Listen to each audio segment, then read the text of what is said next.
One of the things that is sort of interesting about the Trump people is they're not loyal to each other, and not even to Trump in some ways. I don't mean the Trump voters, but I mean the people around him. They are all as self-interested as him. Now this brutal logic, it's been applied to one of the most carefully guarded secrets, the marriage of Donald and Melania Trump. This isn't a love story, it's a business deal, a survival mechanism calculated down to every last detail.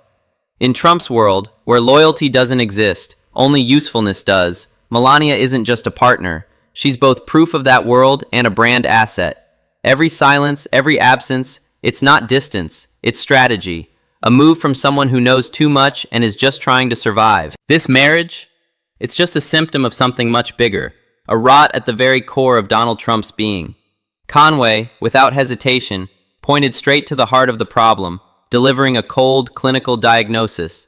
He's done. His brain is fried. That brutal, decisive statement, it came from George Conway, live on television. Not as an insult, but as a medical indictment. It was the climax of a political autopsy, a calculated strike designed to expose the legend of Donald Trump right at his most vulnerable spot. The focus of that attack? It wasn't on economic policies or legal scandals. It was right inside his own home.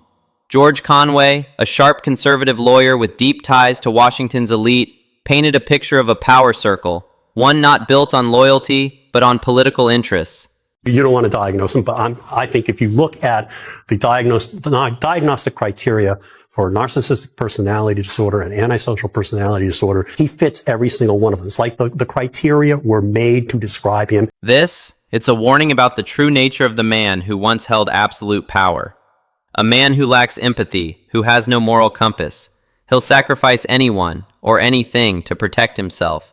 His impulsiveness, his unchecked thirst for power, that's what makes Trump extremely dangerous and unpredictable. He's a sociopath, and one of the things about sociopaths is that they don't plan, they don't think, they just emote, and they're impulsive, and they act on their whims and impulses and the last person who talked to them. And that's why and then also they have the power, they love the power, the feeling of power that they get when they say, I'm turning this on, I'm turning this off, I'm turning the lights out, I'm turning the lights on, I'm raising tariffs, I'm lowering tariffs, I'm telling everybody in Tehran, 10 million people to evacuate, I'm telling them they're safe for now. Okay? He gets off on that, and then he gets bored with what he said yesterday. This turns the policies of the world's most powerful nation into something as unpredictable as the weather. Trade wars? Launched via Twitter. Foreign policy? Decided on a whim, based on the last person who spoke to him. The U.S. economy, and by extension the global economy, it hangs on impulsive, sudden ideas. Businesses? They can't plan long-term. Workers? Living in fear, because one tweet could wipe out an entire industry. Longtime allies are confused, losing trust, while adversaries, they're taking advantage of the chaos. And when he's attacked, Trump's response, always predictable. Insult, undermine, destroy. I guess they don't like me, but let me just tell you, these are losers from day one. Guys like Bill Kristol, he's 0-32.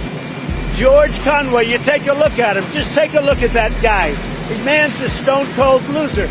So they should not call it the Lincoln Project. It's not fair to Abraham Lincoln, a great president. They should call it the Losers Project. Okay, thanks. This isn't just talk. It's a strategy.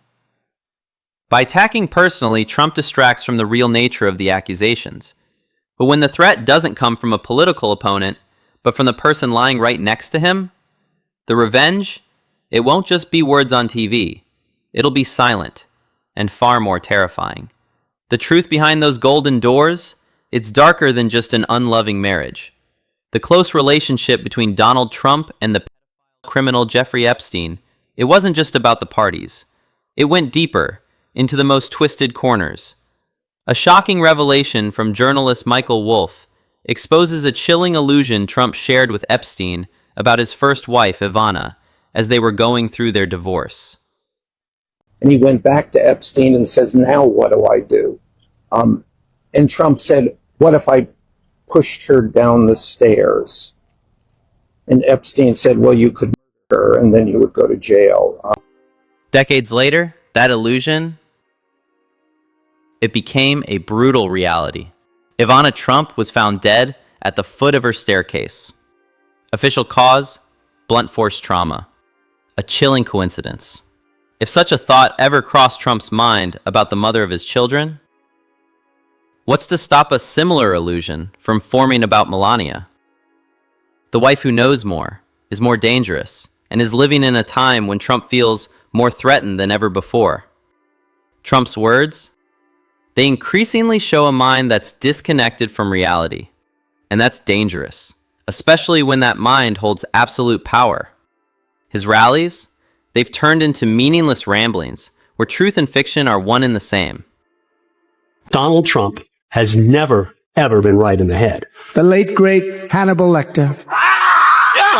He's a wonderful man. Take a look at the oranges of the investigation. Venezuela, Joe Biden won against Barack Hussein Obama. kidney has a very special place in the heart. We appreciate it very much, Tim Apple. People are flushing toilets 10 times, 15 times. For many, these are just words that make you laugh. But for those who understand, these are signs of severe cognitive decline. This chaos in the mind, when given absolute power, it becomes a direct threat, not just to the rule of law, but to anyone who dares to stand in the way. Conway, he's been warning nonstop that America isn't just facing a controversial politician, we're facing a criminal regime that's slowly taking shape. And this president doesn't have good faith disagree with any orders. He does not care. He is a lawless criminal. And we have basically a criminal regime. And if you believe that they are going to are going to abide by court orders, they're not going to do it. They're already probably trying to slide around the court order. It's no longer just a theory. The January 6th Capitol attack, that's the clearest evidence. It wasn't some out-of-control protest. No, it was the culmination of a deliberate strategy aimed at overturning the election results. And it was incited by the very person at the head of the state. The other thing that he did was to show that this is his modus operandi. He intends to. He's willing to use the threat of violence or to incite violence in order to coerce government officials to either forego enforcing the law against him or to violate the law as he sought to have Pence and the members of Congress do on January 6th. Conway he describes the decline of American democracy in stages, like cancer spreading through the body. From ignoring the law to openly challenging court rulings, and just like in a diseased body, it's the weakest cells that are attacked first. This rot, it spreads throughout the entire system.